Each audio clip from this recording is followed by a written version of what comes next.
How to transfer ownership on Starlink. First, you want to log into your account on the website, and then you will go to your Starlinks and click on Manage next to the kit you wish to transfer.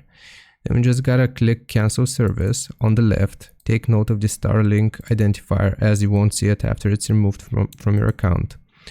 Under Devices, you will find Starlink and click on Transfer and confirm the conditions. This permanently removes it from your account. Another thing that you can do is enter the new owner's email to send an activation link. If not, click Close to finish. You want to factory reset your router, provide all items in the kit to the new owner, share your Starlink identifier with the new owner for activation, kit serial number on the shipping label.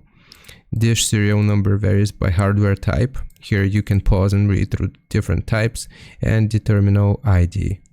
I hope this helps you out. Leave a like and sub, and I'll see you next time.